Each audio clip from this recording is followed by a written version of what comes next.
पूर्व राज्य निर्वाचन आयुक्त आदरणीय श्री जी.एस. शुक्ला साहब, आप प्रिंसिपल सेक्रेटरी थे तो मैं आपका डिप्टी सेक्रेटरी हुआ करता था, इसके बगल में बड़ा डर के बैठा हुआ हूँ।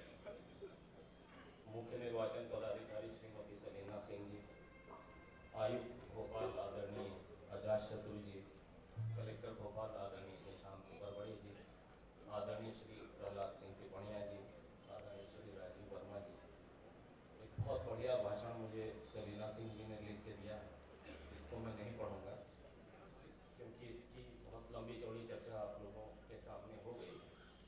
मुझे एक सच्ची घटना याद आई, सामने एक नारा देख के, जो बांटे दारू साड़ी नोट उनको कभी न देना वोट। एक सच्ची घटना है इलाहाबाद यूनिवर्सिटी की, ईयर 79, 80 या 81, इन तीनों में से कोई एक रहा होगा। अगर यहाँ पे कोई हो उस वक्त इलाहाबाद यूनिवर्सिटी में पढ़ने वाले, कोई है? सब जगह मिल जाते हैं, जब खोजो तो नहीं मिलता। यूनिवर्सिटी में चुनाव थे छात्र संघ के और हर प्रकार के कैंडिडेट खड़े थे।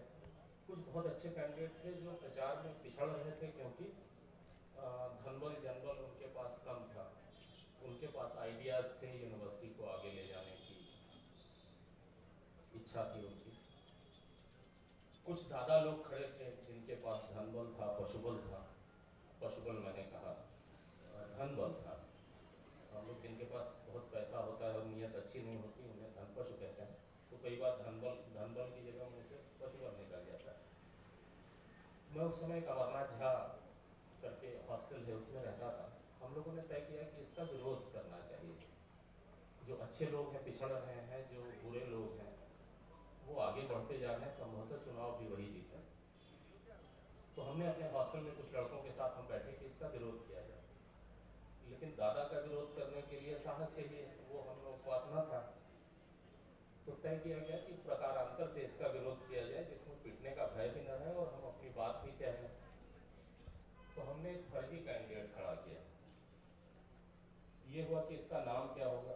उस कैंडिडेट का केवल प्रचार होगा, ये बताने के लिए कि प्रचार की शक्ति से गलत निर्णय छात्र न लें। तो वो फॉर्म नहीं भरेगा लेकिन उसके जुलूस निकलेंगे। तो एक कैंडिडेट खड़ा किया गया, उसके लिए नाम सोचा गया। तो मैंने कहा कि नाम ऐसा सोचें जो एक अच्छा नारा बन सके। तो मैंने पहली लाइन बोली, बोले हाजी पीर का दर्रा। कुछ लोग सोचते रहे, नहीं समझ में आया, तो मैंने ही बोला सबका नेता जेपी झर्रा। तो एक जेपी झर्रा नाम का कैंडिडेट खड़ा हो गया, बोले हाजी पीर का दर्रा सबका नेता जेपी झर्रा। अब हॉस्टल से जुलूस निकलने लगा। हमारे हॉस्टल में 100 की जनसंख्या थी, सारे लोग उत्साहित हुए, सब चले आए।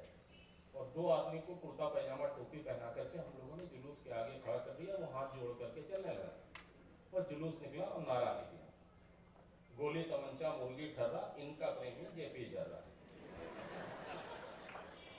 ये नारा मैंने दिया था इसलिए मुझे याद है। ऐसे 4-6 नारे और हॉस्टल के मित्रों ने मिलकर बनाए। करीब 25-26 साल पुरानी बात है या शायद ज़्यादा। तो गणित गलत हो गई मेरी, 36 ईयर्स नाउ। तो बाकी नारे याद नहीं, लेकिन ये नारे चल निकले और खुशबू शुरू हुई कि ये जुलूस कैसा है जिसमें दो हैं नेता, इनमें जेपी झर्रा कौन है। तो एक्चुअली जेपी झर्रा तो कोई नहीं था। तो ये चलता रहा, नारे गूंज गए वहां पे। एक गायक थे, वो गाना गाते थे, हर्रा हो हर्रा जेपी झर्रा। और कई लोग ऐसे जो जिन्हें प्रचार से कुछ नहीं लेना था, वो यूनिवर्सिटी में गाते हुए घूमते थे, हर्रा हो हर्रा जेपी झर्रा। फिर हम लोगों ने इसका फीडबैक पता किया। जो 100 लड़के थे वो अलग अलग हॉस्टलों में घूमे, डेलीगेसी में घूमे, यूनिवर्सिटी में घूमे, और उन्होंने पूछा कि भाई बहुत ही अच्छे कैंडिडेट जेपी झर्रा खड़े हुए हैं, इनके क्या चांसेस हैं। तो बताया गया कि साहब ये कैंडिडेट तो अच्छा लगा है, दोनों जो आगे चलते थे काफी स्मार्ट थे, लड़कियों की बहुत वोट इनको मिल सके, लेकिन पता तो लगे किसको देना। किसी ने अभी तक ये क्लेम नहीं किया। किसी ने ये कहा कि बाकी चाहे जो हो, जो प्रचार था वो बहुत अच्छा था और अगर ये जीत जाए तो यूनिवर्सिटी के लिए अच्छा होगा।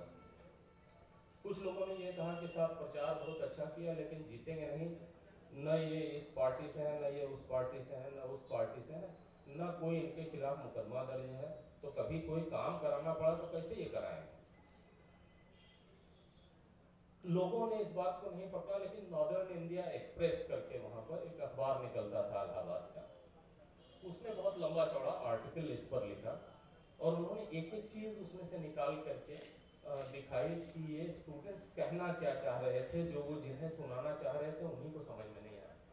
तो after that very long article तब चर्चा शुरू हुई कि एक फर्जी कैंडिडेट था और इसके माध्यम से व्यंग्य के तौर पर हम ही को ये बताया जा रहा है कि प्रचार से हम मिसगाइडेड न हो। इस घटना का यहाँ पर कोई बहुत रेलिवेंस नहीं था, लेकिन सरकारी बात बोल के मैं आपको बोर नहीं करना चाहता था, इसलिए मैंने सुना दिया। धन्यवाद।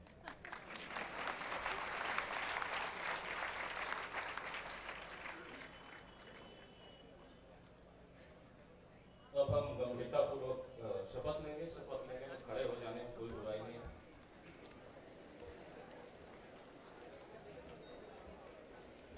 हम भारत के नागरिक लोकतंत्र में अपनी पूर्ण आस्था